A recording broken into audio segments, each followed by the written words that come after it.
अस्सलामुअलैकुम जी। सब दा वाम वेलकम। दो बड़े इंपॉर्टेंट सवालात सी है।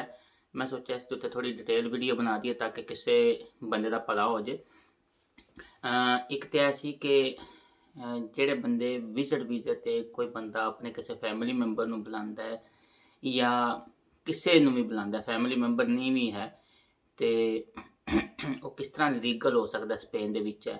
ਔਰ ਦੂਸਰੀ ਜਿਹੜੀ ਚੀਜ਼ ਹੈ ਉਹ ਹੈ ਵੇ ਕਿ ਬਾਅਦ ਬੰਦਿਆਂ ਦਾ ਸਪੇਨ ਦੇ ਵਿੱਚ ਮਾਲਕ ਕੰਟਰੈਕਟ 4 ਘੰਟੇ ਦਾ ਕਰਦੇ ਨੇ, ਕੰਮ ਤੇ ਬੇਸ਼ੱਕ ਜ਼ਿਆਦਾ ਕਰਦੇ ਨੇ ਲੇਕਿਨ ਮਾਲਕ 4 ਘੰਟੇ ਦਾ ਕੰਟਰੈਕਟ ਕਰਦੇ ਨੇ। ਉਹਦੇ ਤੇ ਉਹ ਕਿਸ ਤਰ੍ਹਾਂ ਟੋਟਲ ਕੰਟਰੈਕਟ ਗਿਣਿਆ ਜਾਏਗਾ ਔਰ ਉਸ ਦੇ ਪੇਪਰ ਰਿਨਿਊ ਕਰਾਉਣ ਦਾ ਕੀ ਪ੍ਰੋਸੈਸ ਹੈ।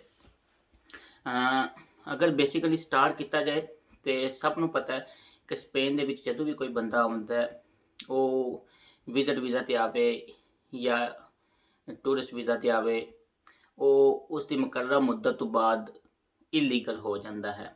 ਅਗਰ ਕਿਸੇ ਦਾ 2 ਮਹੀਨੇ ਦਾ ਵੀਜ਼ਾ ਹੈ ਤੇ ਉਹ 2 ਮਹੀਨੇ ਬਾਅਦ ਇਲੀਗਲ ਹੋ ਜਾਏਗਾ।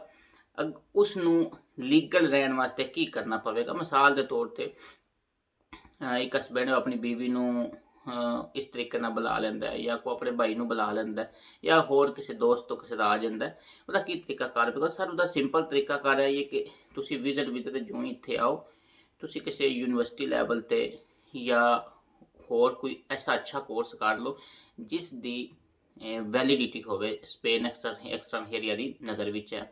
ਉਹ ਤੁਸੀਂ ਉਸ ਕੋਰਸ 'ਚ ਦਾਖਲਾ ਲੈ ਕੇ ਉਸ ਦੇ ਮੁਤਲਕਾ ਡਾਕੂਮੈਂਟਸ ਲਾ ਕੇ ਜਾ ਕੇ ਐਕਸਟਰਨ ਏਰੀਆ ਨੂੰ ਜਮ੍ਹਾਂ ਕਰਾਓ ਔਰ ਉਸ ਦੀ ਬੇਸ ਤੇ ਤੁਸੀਂ ਆਪਣਾ ਵਿਜ਼ਿਟ ਵੀਜ਼ਾ ਜਿਹੜਾ ਉਸ ਨੂੰ ਸਟੱਡੀ ਵੀਜ਼ਾ 'ਚ ਚੇਂਜ ਕਰਾਓ ਔਰ residence card study residence card ਤੁਸੀਂ ਅਵੇਲ ਕਰ ਲਓ। ਔਰ ਉਹ ਸਟੱਡੀ ਰੈਜ਼ੀਡੈਂਸ ਕਾਰਡ ਜੋ ਤੁਹਾਡੀ ਸਟੱਡੀ ਖਤਮ ਹੋਵੇਗੀ ਤੁਸੀਂ ਉਸ ਨੂੰ ਕਿਸੇ ਜਗ੍ਹਾ ਤੋਂ ਕੰਟਰੈਕਟ ਲੈ ਕੇ ਜਾਂ ਜਿਸ ਚੀਜ਼ ਦਾ ਤੁਸੀਂ ਕੋਰਸ ਕੀਤਾ ਉਸ ਦੀ ਬੇਸ ਤੇ ਤੁਸੀਂ ਕੰਮ ਢੂੰਢ ਕੇ ਔਰ ਉਹ ਕੰਟਰੈਕਟ ਲਾ ਕੇ ਉਹਨੂੰ ਤੁਸੀਂ ਨਾਰਮਲ ਪੇਪਰਾਂ 'ਚ ਕਨਵਰਟ ਕਰ ਸਕਦੇ ਹੋ। ਇਹ ਮੇਰੇ ਖਿਆਲ 'ਚ ਬਹੁਤ ਹੀ ਆਸਾਨ ਤਰੀਕਾ ਹੈ ਸਪੇਨ ਆਉਣ ਦਾ ਔਰ ਇੱਥੇ ਆ ਕੇ ਸੈਟਲ ਹੋਣ ਦਾ ਵਿਜ਼ਿਟ ਵੀਜ਼ਾ ਦੇ ਉੱਤੇ ਹੈ।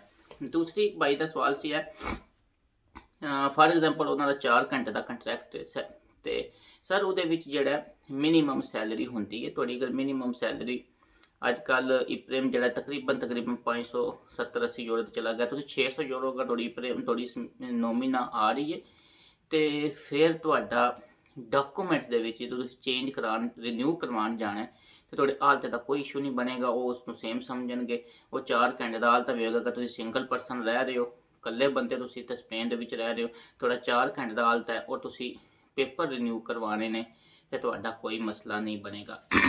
ਹੁਣ ਇਹਦੇ ਵਿੱਚ ਮਸਲਾ ਸਿਰਫ ਹੈ ਕਿ ਜਦੋਂ ਅਸੀਂ ਵੀਜ਼ਾ ਲਾਬਰਾਲ ਚੈੱਕ ਕਰਨੇ ਆ ਤੇ ਇੱਕ ਬੰਦੇ ਨੇ ਅਗਰ 8 ਮਹੀਨੇ ਕੰਮ ਕੀਤਾ 4 ਘੰਟੇ ਦੇ ਹਾਲਤ ਤੇ ਉਸ ਦਾ 4 ਮਹੀਨੇ ਕੰਮ ਸ਼ੋ ਹੋਵੇਗਾ ਵੀਜ਼ਾ ਲਾਬਰਾਲ 'ਚ ਔਰ ਬੰਦਾ ਸਮਝਦਾ ਹੈ ਕਿ ਮੇਰਾ ਤਾਂ 4 ਮਹੀਨੇ में और ਮੈਨੂੰ ਪੇਪਰ ਰਿਨਿਊ ਕਰਾਉਣ ਵਾਸਤੇ 6 ਮਹੀਨੇ ਚਾਹੀਦੇ ਤੇ ਮੇਰਾ ਕੀ ਬਣੇਗਾ? ਉਹ ਇਸ ਤਰ੍ਹਾਂ ਨਹੀਂ ਕਾਊਂਟ ਹੋਵੇਗਾ, ਉਹ 8 ਮਹੀਨੇ ਕਾਊਂਟ ਹੋਵੇਗਾ ਔਰ ਤੁਸੀਂ ਜਦੋਂ ਪੇਪਰ ਰਿਨਿਊ ਕਰਵਾਉਣ ਜਾਓਗੇ ਤੁਹਾਡਾ 4 ਘੰਟਾ ਹਾਲਤਾ ਚੱਲਦਾ ਹੋਵੇਗਾ ਔਰ ਤੁਸੀਂ 6 ਮਹੀਨੇ ਕੰਮ ਕੀਤੇ ਭਾਵੇਂ 4 ਘੰਟੇ ਦੇ ਹਾਲ ਤੱਕ ਕੀਤੇ ਲੇਕਿਨ ਮਿਨੀਮਮ ਸੈਲਰੀ ਦੀ ਰਿਕੁਆਇਰਮੈਂਟ ਤੁਸੀਂ ਪੂਰੀ ਕਰ ਕੇ ਕੋਈ ਇਸ਼ੂ ਨਹੀਂ ਬਣੇਗਾ। ਤੁਹਾਡੇ ਪੇਪਰ ਬਹੁਤ ਹੀ ਈਜ਼ੀਲੀ ਰਿਨਿਊ ਹੋ ਜਾਣਗੇ। ਇਸ ਚੀਜ਼ ਦਾ ਕੋਈ ਇਸ਼ੂ ਨਹੀਂ ਹੈ। ਬਾਕੀ ਠੀਕ ਹੈ ਜੀ, ਜੀਮਦੇ ਵਸਤੇ ਰਹੋ, ਆਬਾਦ ਰਹੋ, ਖੁਦਾ ਸਾਹਿਬ ਦਾ ਹਾਮੀ ਨਾਸਰ ਹੋਵੇ।